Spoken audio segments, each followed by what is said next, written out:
used to think the dark web was just an urban legend blown out of proportion by online forums and overactive imaginations, a place people mentioned in whispers to scare each other. As a second-year cybersecurity student, I had convinced myself that everything had an explanation, and most of the dark web stories I heard were just that, stories.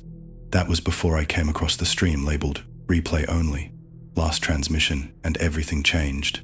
I was in my apartment, half eating cold noodles while scrolling through layers of hidden Tor pages for my thesis project. It started as a harmless hunt for examples of phishing pages and digital honey traps, but I wandered too far, deeper than I had ever gone before. The link was buried behind 6 layers of encrypted junk, each one more obscure than the last. I remember the exact moment I clicked it. It was around 2:03 a.m., and I had just finished downloading packet logs from a fake marketplace. The page loaded slowly, black screen first, then text in red that blinked like a heartbeat. Replay only, last transmission. Below it was a basic embedded video player. No user interface, no rewind, no fast forward. Just a dull gray box with a play button. My curiosity outweighed my caution. I clicked play. The screen flickered for a moment, and then went dark before showing grainy footage that looked like it was taken from an old basement camera.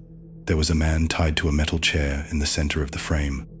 His face was bruised and swollen, but what really disturbed me was the way he stared directly into the camera. Not like he was looking at whoever was behind it, but like he knew someone else was watching, like he was looking straight at me. I leaned closer to the screen, trying to catch the audio. There was static at first, then a faint metallic sound, like chains dragging across concrete. The victim struggled. Then he screamed. It was a hollow, choking scream that echoed in the room and made my chest tighten. I wanted to turn it off, but something made me keep watching. It was not until the third scream that I heard it. He shouted my full name. Not just my first name, my full name, pronounced perfectly. I paused the stream, heart pounding so loud I could barely hear my own thoughts.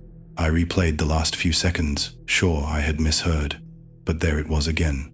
He said my name, and then he said my street address, my actual address. My fingers went cold, and the back of my neck broke out in sweat. This had to be a prank. A sick, twisted prank. Maybe one of my classmates hacked me. Maybe it was a deep fake. I shut the laptop and sat frozen on the couch, my mind racing with explanations that all seemed thinner than air. After about 10 minutes, I forced myself to open the laptop again. I needed to know how they did it. Maybe I had left my personal info exposed online, and someone used it to stage this. But when I opened the page again, the stream was still running. The man was no longer in the chair. The camera angle had changed. It was now focused on a doorway that looked strangely familiar. The peeling paint, the exact shape of the doorknob. I got up and walked to my own apartment door. Same paint, same knob. That is when the realization hit me. The stream was showing my apartment. I backed away, feeling my stomach drop like I was falling even though I was still on my feet. I returned to the laptop. The stream showed a hallway. My hallway. The camera was moving now, slowly panning, like someone holding it was walking through my place. I looked around the room. Everything looked normal. Nothing seemed disturbed. But on the screen, the camera passed by my desk, showing the same laptop I was watching from. I looked up. Nothing. I looked back down. The camera paused, then turned slightly toward the bathroom. I stood there, watching the stream in horror as it continued. A 10-minute delay. That was the only explanation. The stream was showing a live feed, but everything was happening 10 minutes after it had already occurred. I ran to the bathroom and swung the door open. Nothing. I checked the closet. Nothing. But then the feed showed the bathroom door being opened, and I was not the one opening it. The camera moved again, this time toward the kitchen. The killer was moving through my place, step by step, but I could not see him in real time, only through the stream. I realized then that I had no way of knowing where he was right now. If the delay was accurate, he was already in the living room with me, or worse, already behind me. I spun around. Empty. My breath came in shallow bursts, and my mind screamed at me to leave. Get out. Run. But something inside me refused to move. I was paralyzed by a fear I had never felt before, the kind that roots you to the floor and makes you feel like even blinking too fast might make something appear. I looked back at the screen. The camera now faced my couch. My couch, the same one I was sitting on. I stood up, slowly. The figure holding the camera stepped forward, closer to the couch, then closer. Then the screen went black. For a second, I thought the feed had ended. Then a new image came up, a shot of my bedroom. This time, the camera was on a tripod. Static, no motion, just the empty room. I knew what was coming. I had a 10-minute warning. I wanted to run outside, call the police, scream from the balcony, anything.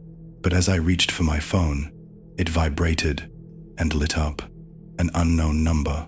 I answered, without thinking. There was no voice, just the same metallic scraping sound from the stream. Chains, then a whisper, my name. Then the line went dead. I threw the phone away like it was poison. My instincts took over. I bolted out of the apartment and down the stairs, barefoot, barely dressed. I ran into the street and flagged down the first car I saw. The driver swerved and cursed, but when he saw the look on my face, he stopped. I begged him to take me to the police. I did not care if he thought I was crazy. At the station, I told them everything, showed them the link. But when we opened the page, the video was gone. No trace, no cache, no replay. The site itself no longer existed. They searched my apartment and found nothing. No hidden cameras, no intruder, nothing to prove any of it happened. They took my statement and sent me home. The official report said I was hallucinating from stress and lack of sleep, a temporary, psychotic episode. But I know what I saw. I know what I heard. I moved out of that apartment the same night, changed everything. My phone, my name, my school. I deleted all traces of my digital presence. I live off the grid now, in a small town with no internet. I still hear noises at night. Still see shadows move where they should not. Sometimes I wake up and feel like someone is watching me. Sometimes I find my laptop powered on, even though I have not touched it in months. But the worst part is not what happened that night. It is the message that keeps appearing every few weeks. Written in red, on a blank screen, always the same. Replay only. Next transmission in progress. And below it, the same countdown timer ticking down from 10 minutes. I once heard someone say that every horror on the dark web starts with curiosity and ends with something you can never scrub out of your memory. I used to laugh at that. Back then, I was the one behind the curtain, not the one looking in. I moderated forums and chat rooms on the deep end of the internet, the kind that even most hackers avoid. I was the gatekeeper to things most people could not imagine, but I never touched anything directly. I never laid a hand on anyone. That is what I kept telling myself. My job was simple: keep the streams running, filter out any interference, clean the chat, flag suspicious links, approve usernames. It felt mechanical. I told myself I was only watching, but I was more than that. I was part of it. And the worst of it all was something most people never even heard of. It was called Children of the Red Veil. It was not public. You could not stumble onto it. You had to be invited. And those invitations came with heavy digital chains. Each episode began with a title card, like a twisted children's show. Only the images behind the red veil were of real children. Some as young as 5. Others looked like they had been there for years. Each one lived in isolation, given food, light, and objects meant to shape their minds. The viewers voted on changer surgeries, behavioral experiments, even psychological tasks that would break them. The worst part was how they stopped crying after a while. The children grew quieter with every new season. They stopped looking at the cameras like they were people and started reacting to them like they were gods. The last season I saw was labeled Metamorphosis. That was the final year before the site vanished. The room was empty, just a red wall and the slow sound of dripping. The viewers were told the project was complete. I left the job that year, burned the laptop, changed my name, told myself it was behind me, that no one knew me, that it would not come back. But it did. The first package arrived on a Wednesday. No return address. Inside was a single piece of paper, folded and stained. It was a drawing. Crude lines, heavy pressure from what felt like a child's hand, but the shapes were wrong. A head with wires coming out, a body filled with tiny boxes, a camera eye. Below it, one word written in red marker, moderator. I froze. I told myself it was a prank, but my hands would not stop shaking. The next day, I checked my locks 3 times. Every sound outside made my heart thump. And then the second package came. It had another drawing. This one was even messier. A face with no mouth, just a straight line, stitched shut. The eyes were holes. The head was tilted. The word below read listener. I remembered that child. She used to hum to herself before the microphone was removed. I had tagged the stream with that name, listener. I had thought it was clever. Now, I could not stop looking at the black holes where the eyes were supposed to be. That night, I stayed up with a knife in my hand. I did not sleep. I kept thinking I heard whispers coming through the walls. My phone started glitching. The screen flickered between static and my own reflection, even when the camera was off. I tried going to the police, but what would I say? That I used to moderate an illegal Red Room show and now the kids were sending me fan mail? The third time, I heard footsteps in my hallway. Slow, heavy, dragging something. But when I opened the door, no one was there. Just another package, this one wet, like it had been left in the rain. Inside was a VHS tape. I do not own a player. I threw it away. But the same tape was on my kitchen counter the next morning. I called a friend who used to mess around with analog tech. He helped me set it up, and we played the tape in his basement. No sound at first, just a red screen. Then a shape appeared. A child, maybe 15, but the body was wrong. Too tall, too thin. Its head was bandaged, face covered, and it stared at the screen without blinking. Slowly, it lifted its hand, and I felt cold. It was pointing. The tape ended. My friend asked what the hell that was. I did not answer. I just stood up and left. Now the packages arrive more often, one every 2 or 3 days. Always a drawing, always signed with the same word, witness. They are close now.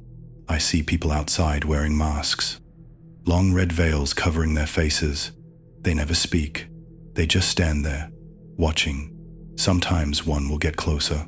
I caught one in the alley behind my building. When I shouted, he turned to me and lifted the veil. I screamed.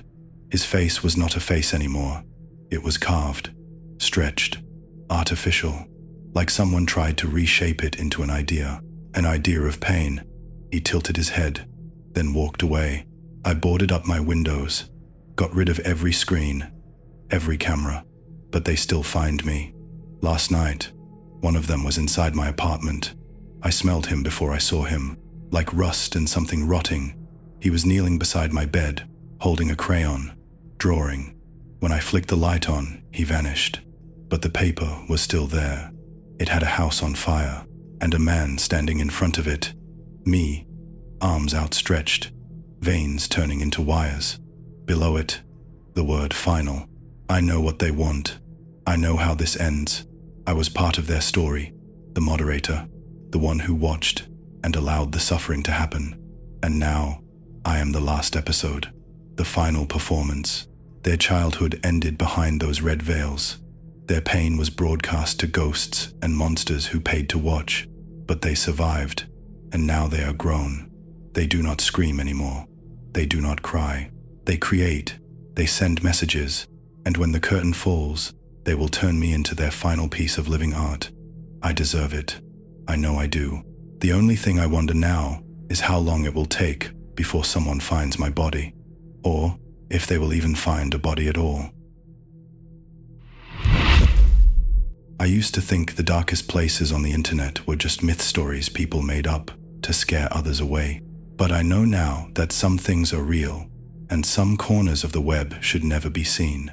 no matter how desperate you are. Back when this happened, I had no job, no family, and barely any food. I was living in a rundown apartment, borrowing money from strangers, and selling my old things just to pay for electricity. I had searched every job board, tried every freelance gig, even attempted scams I felt sick doing. Nothing worked. I was drowning.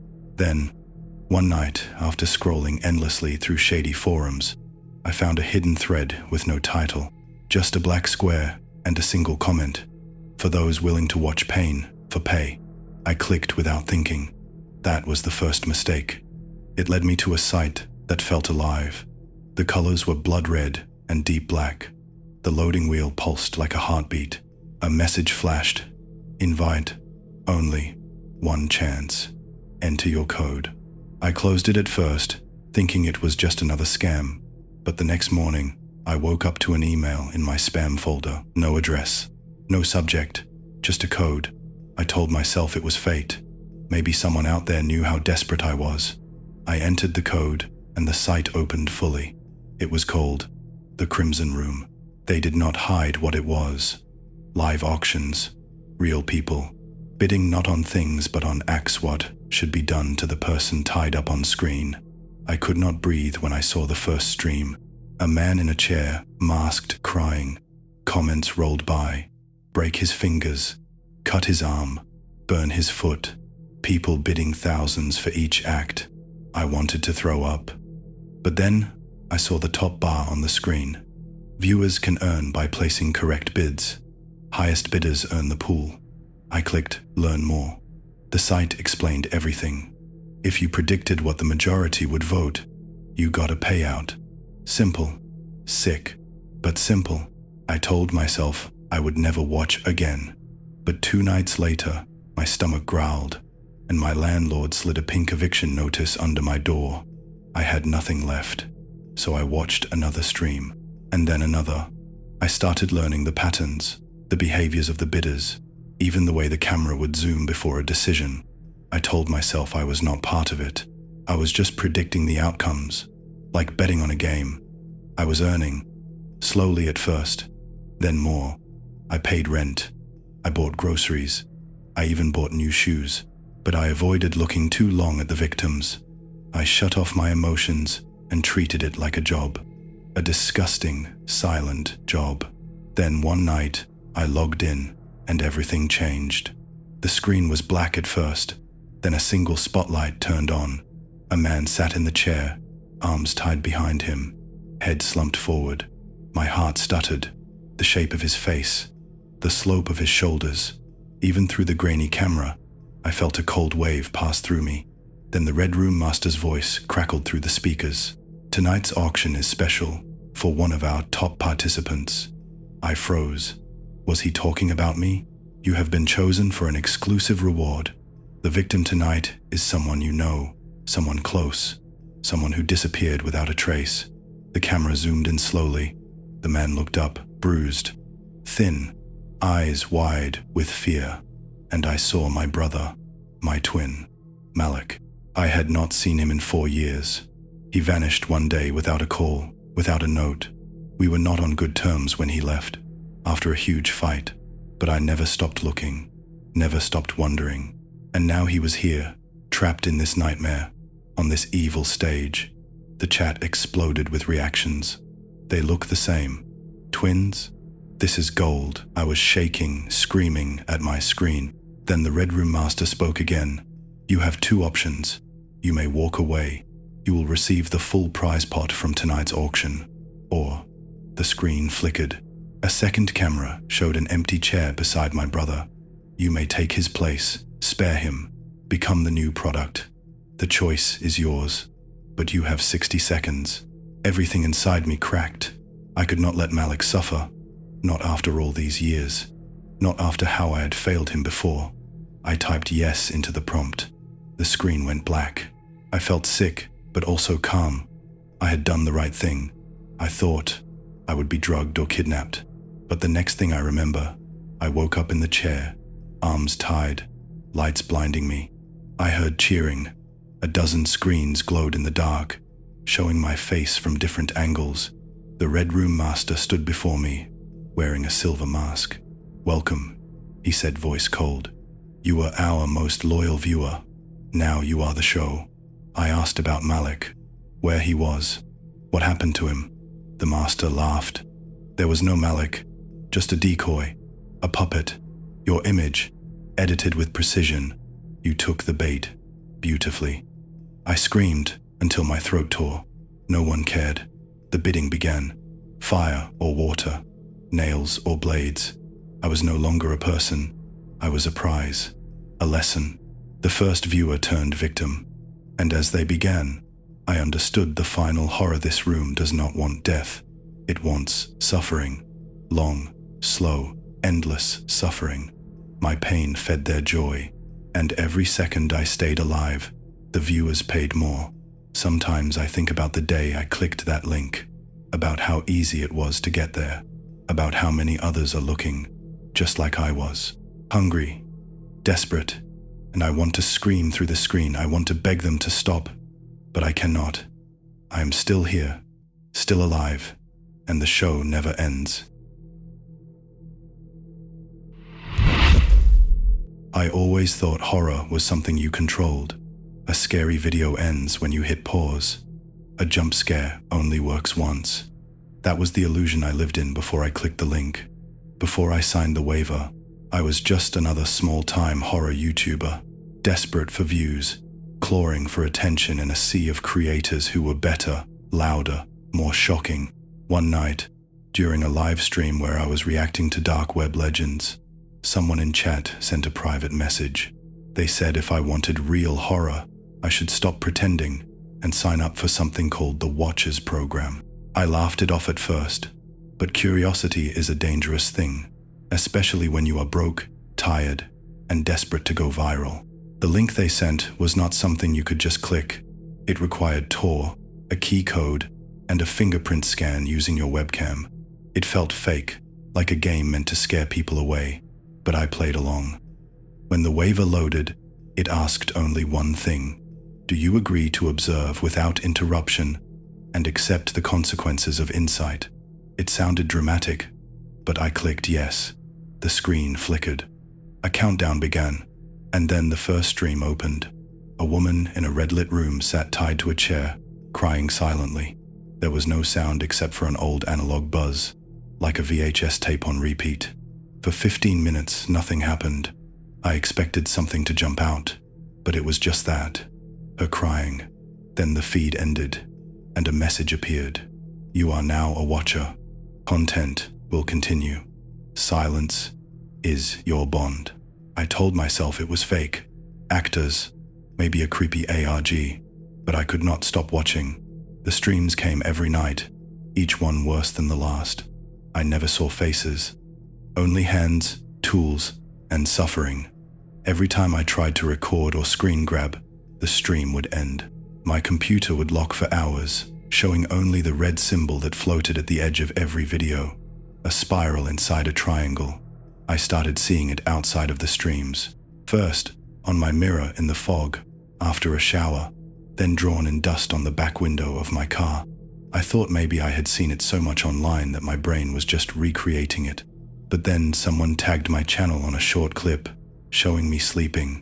The red symbol was drawn on my forehead in marker. The video had no likes, no comments, no shares. But somehow, it had over 30,000 views. I did not post it. No one should have posted it. Things got worse after the 7th stream. That was the one where they removed the lights. The red glow vanished and all I could see was shadows moving, twitching. The noises were not just from the video. I heard them outside my apartment. Knocking that followed no rhythm, whispering that came from vents and inside the walls. Once, I looked out my peephole and saw someone just standing there, not facing me, just standing, with a phone held up like they were filming. When I opened the door, no one was there, but the spiral was scratched into the floor in front of my apartment. That was when I knew it was not just content, it was something else, something alive. I tried to quit. I unplugged everything.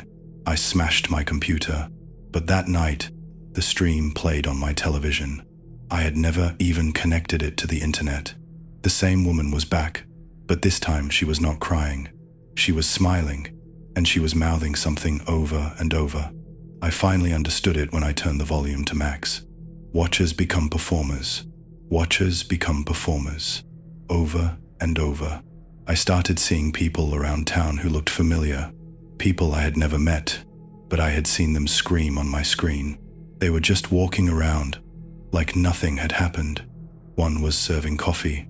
One was crossing the street. All of them had the symbol tattooed somewhere on their skin. One night, I woke up, and my door was open. My phone was filming. The front camera was facing me. I never remembered hitting record, but it was live, streaming to a page I had never created. The chat was full of viewers. Their usernames were just long strings of numbers. They were voting. The message at the top read, "Welcome, performer. The audience will now decide your ending." I tried to delete the stream. I tried to shut the phone off, but it would not stop. My hands were shaking.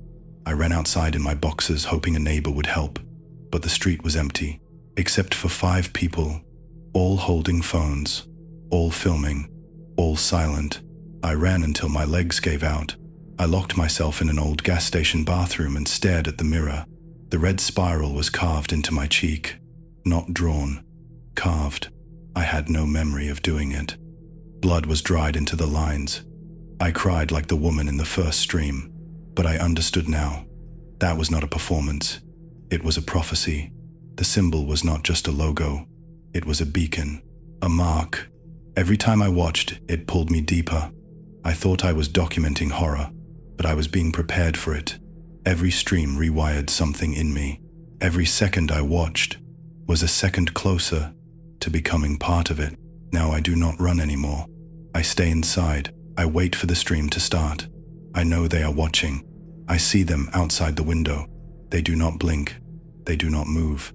They just watch. And when the final vote comes in, I will not resist. I know the ending. I agreed to it when I clicked yes. I just wanted to be famous. I just wanted views. Now I will be eternal. Just like the others. Just like the watchers. Just like the program once. They say curiosity kills, but desperation does it faster. I never thought I would be the kind of person to browse the dark web, let alone take a job from it. But life has a way of twisting you into someone you barely recognize. I had been working 2 jobs and still could not pay rent on time. My car was falling apart. My phone had cracks like spider webs across the screen. I was down to instant noodles and shame when I found that site. It did not have a name, just a black screen and blinking green text. Want to earn fast? Want no questions? I clicked yes before thinking. I did not care. I just needed money. That was the start of the Friday night deliveries. The app was called Drop 33 and only worked on an old Android I bought for $50 at a pawn shop. It was not on the regular app store. I had to download it from a forum buried 6 pages deep in a thread filled with warnings and pixelated screenshots. The first time I opened it, the screen glitched before showing a red background and a timer. Friday, 11:30 p.m. It gave me a GPS pin, a license plate to read aloud at a specific intersection, and then a man in black gloves handed me a small box. No words, just a nod. I was told to take the box to another GPS pin, always deep in the woods, always far from cell signal, always with an envelope taped to a tree nearby, with $500 in unmarked bills. I should have stopped there. I should have deleted everything and walked away. But 500 turned into 1,000, and then 1,500, and then 10,000. That was the offer for the final drop. That Friday felt different from the beginning. The box was heavier. The man in gloves looked at me for a moment longer than usual. He handed me the package with 2 hands, slow and careful, like he was handing over something alive. I placed it in the trunk without a word and started the drive. The GPS pin kept jumping. Sometimes it said 20 minutes, sometimes 3 hours. The forest looked the same no matter how far I drove. The trees felt like they were moving, closing in. I told myself I was imagining it. I told myself it was just another drop.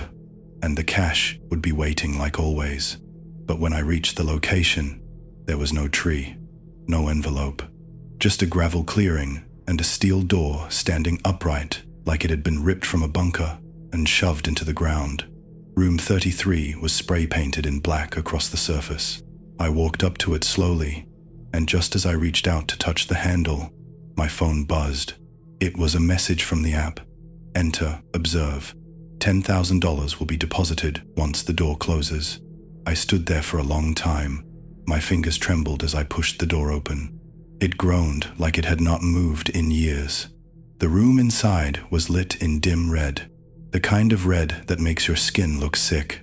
There were cameras, dozens of them, on tripods, in the corners, hanging from the ceiling, all pointed inward, at nothing, at me. A screen flickered on the far wall, showing a feed. The camera was behind me. I turned. Nothing there. The screen changed. Another angle, then another, all of them showing me, walking into the room, in real time, from views that did not make sense. One from the floor, one from the ceiling right above my head, one from outside the steel door, but the feed showed no forest, just endless black. I took a step back and reached for the door. It was gone, not closed, gone. The steel, the frame, even the gravel lot, just red walls now, seamless. I spun around in panic. My chest tightened, my throat went dry. I screamed. Nothing changed. The cameras kept whirring softly, adjusting as I moved. The screen showed me now, yelling at the walls. Another screen flickered on. It showed a man curled in the corner of the same room, eyes wild, mouth open in a silent scream. He looked familiar. Then I realized he was wearing the same jacket I was wearing the night of my first drop. He was me, but older, worn out, filthy. My knees buckled and I collapsed. I whispered to myself that this was a dream, a trick, a hallucination, but I felt the floor. It was warm, pulsing, almost breathing. I do not know how long I sat there. Minutes, hours. Time did not pass the way it should. Sometimes the red light pulsed darker. Sometimes the cameras shut off for a moment and the silence pressed down like the air had weight. Then they would flicker on again and the screen would show me sleeping. I never remembered closing my eyes. I started talking to the cameras, pleading, screaming, begging for someone to tell me what was happening. Sometimes the screens would answer with other versions of me, laughing, crying, staring blankly. One even tried to climb the walls, scratching at the red until his fingers bled. I watched that one die. I watched him rot, in fast forward. Then he was gone, and the feed switched back to me. The worst part is not the cameras. It is the silence. Total silence. No buzzing, no breathing. Even when I scream, it feels like the sound dies inches from my mouth. My body is still aging. My beard grew in patches. My nails curled. But I never starve, never dehydrate. I still feel hunger, thirst, pain, but I do not die. I once smashed a camera with my fist and it cut deep into my skin. Blood poured. I passed out. Woke up to find the cut healed. The camera was back, watching, always watching. I tore out my own eyes once, in a blind rage. Woke up with them back in place. The room wanted me to feel. It wanted me alive, not living, just conscious. I am the show. I am the content now. I started to notice glitches, things repeating. I would sit in the corner and watch the same feed play over and over, like a loop. Me walking in, me looking around, me realizing the door was gone. Then I would stand, and the feed would snap back to real time. I think the room records me, and then plays it back to others. Maybe someone is watching. Maybe that is the deal. Pay to see a man break apart slowly. $10,000 for a front row seat to madness. I began to wonder how many people had walked in before me. How many versions of me are on that screen? I think I even saw one disappear into the wall once. Just walk through like it was nothing. But when I tried, it was solid, cold, unmoving.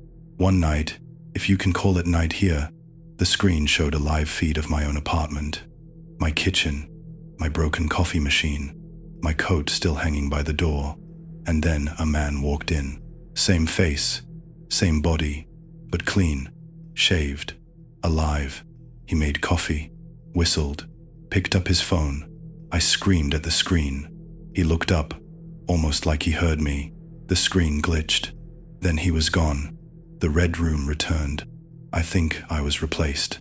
A copy of me went back to my world. Maybe he is doing the drops now. Maybe he is sending others here. Maybe that is how this place stays full. If you are watching this somehow, if the feed is playing where you are, I want you to know I was real. I had a name. I had a life. I was not always this, but the room does not care. It just needs someone inside, someone to feel, someone to break. And once you are in, you are never out. Room 33 is not a place. It is a trap, a glitch, a curse wrapped in a red glow. And the worst part is knowing I walked in for $10,000. I thought I was just delivering a package, but I was the package. The room wanted me, and now it has me, forever.